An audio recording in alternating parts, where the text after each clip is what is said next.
You ever had one of those awkward moments, like where you stop and you look around and you realize, something's not right here. It's not what you were expecting. And often it's downright embarrassing. It's like that moment where I'm out in public and this girl waves at me, and so I think, oh, well, I don't recognize her, but clearly she looks like she knows me, and the proper polite thing to do is to wave back, and you start waving back, and you realize she's not waving at you. She's waving at somebody behind you. Awkward. Or that time where I walk out to my car in the parking lot, and I reach down to open the door and get in, only there's a lady who's already in the car,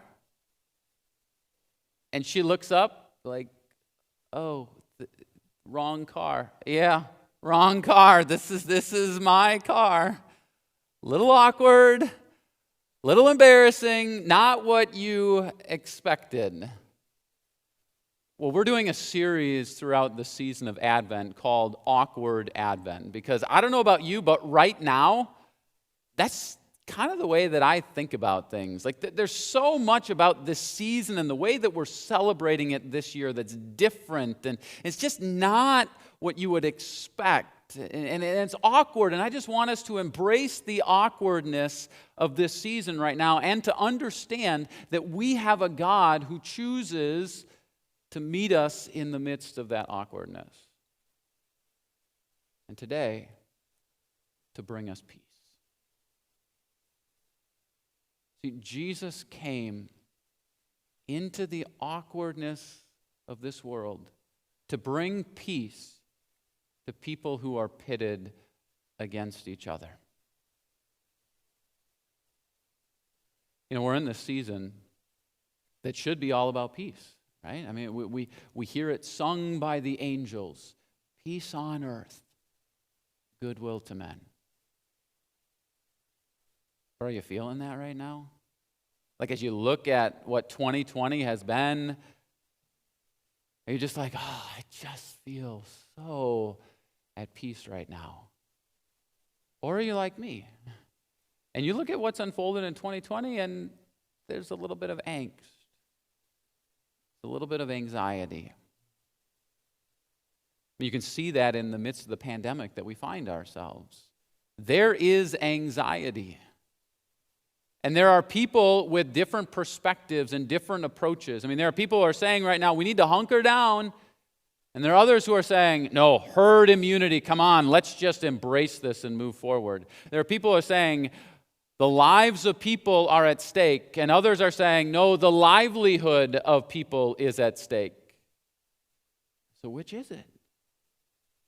And so we see people who are pitted against each other. We've seen that politically this year within our country, within a presidential election where the popular vote was almost a dead heat, 50-50.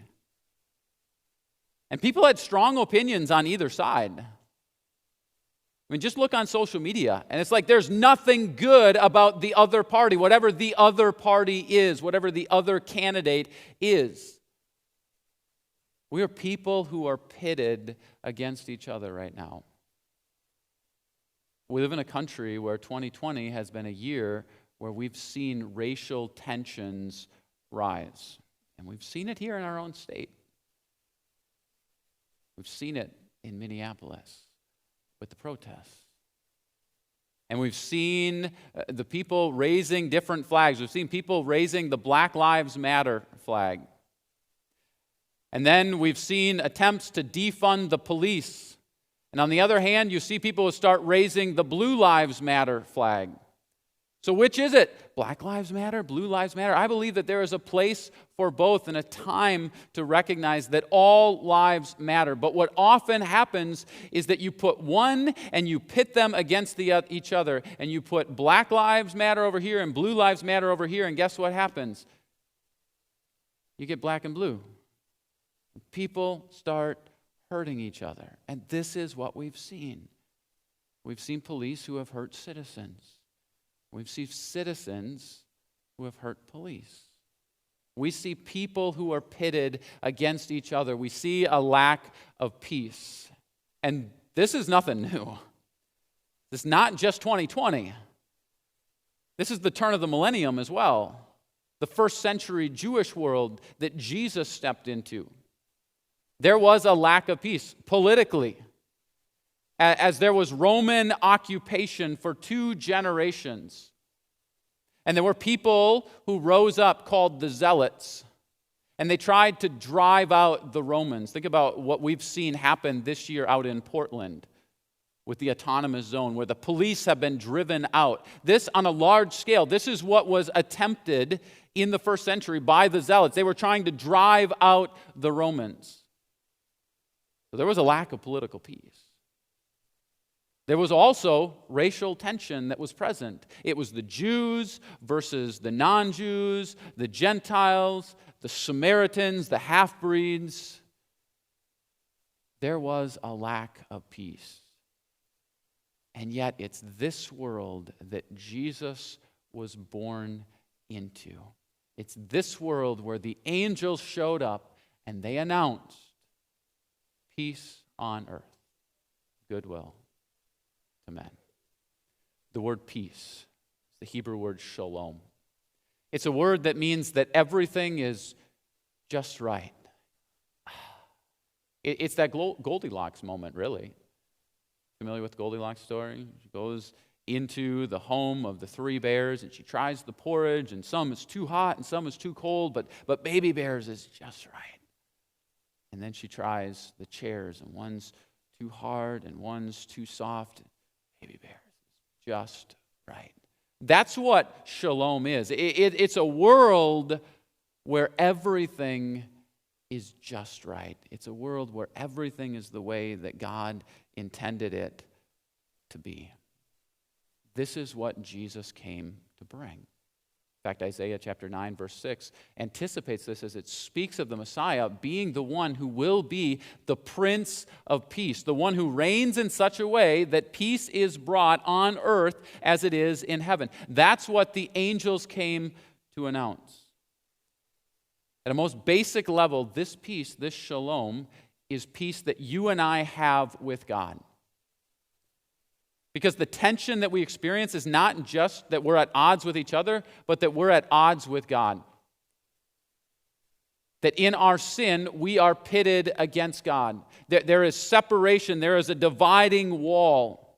There is angst and there is apprehension in that relationship. And Jesus steps into the middle of that, and he chooses to take on God's wrath. This is what Paul says in Ephesians chapter 2. It says, "But now in Christ Jesus, you who were once far away," there's this distance in the relationship, "have been brought near by the blood of Christ. For he himself is our peace," he is our shalom, "who has made the 2 groups one and has destroyed the barrier, the dividing wall of hostility." See, Jesus is the peacemaker.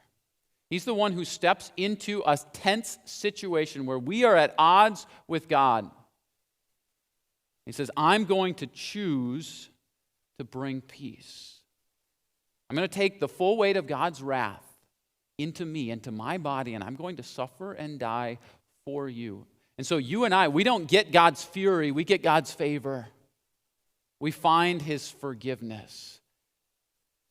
And that brings us a feeling of peace, where we can look inside and where we can say,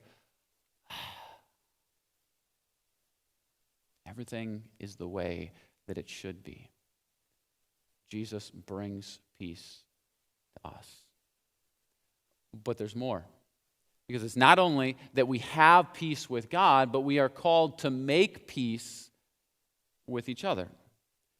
So this is what Jesus says in Matthew chapter 5, verse 9. He says, "Blessed are the peacemakers, for they will be called children of God." This is what God has done for us, and so now we do the same thing in our relationships with each other. We look for places where people are at odds with each other, and we step in to bring peace. But so often we struggle to do that. Like if I ask you, where do you see people who are at odds with each other? What we want to do is we want to run from that. We want to say, there's some tension there, there's some awkwardness there. I'm just going to back away from that. But Jesus calls us to lean in. And Jesus calls us to embrace it and to work it out with others.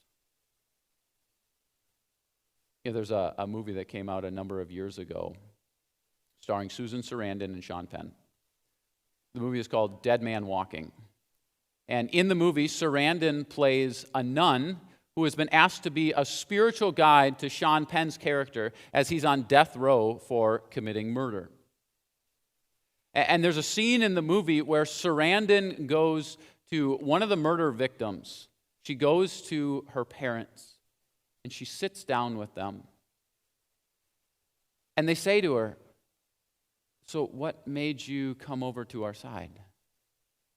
And it's this awkward moment where she has to acknowledge that, yes, she is there visiting with them, but she's still there for Sean Penn's character. And then the conversation changes. And all of a sudden, it's not, how come you're on our side? But they start asking, well, how come you're on his side? And she says with this look of angst, I'm just trying to follow the example of Jesus. This is what it looks like to be a peacemaker. A peacemaker leans into the awkwardness and embraces it. A peacemaker looks at a situation where two people are pitted against each other and says, I'm on neither side because I'm on both sides. See, we live in a world that wants to make us think that we have to choose either A or B. We have to be either for somebody or against against somebody else, or for them and against the other side. Rather than recognizing that there is option C. That's the way of Jesus, which says, I'm on neither side because I'm on both sides. I want the best for both of you. This is what Jesus ultimately does for us. He steps into the middle of the mess and the awkwardness in order to bring us peace. And this is what you and I are called to do as well, to be those peacemakers. But here's what I continue to learn in the midst of that. If you're going to bring peace, there's a death that happens. On one level, it means that if you are personally at odds with somebody else, if you're going to rectify and make right that relationship, you have to be willing to give up your own perspective. You have to be willing to step away from being right in order to make that relationship right. And I get it, that's hard because we want to stand up and we want to fight and we want to defend our perspective and say, well, I obviously have the right perspective.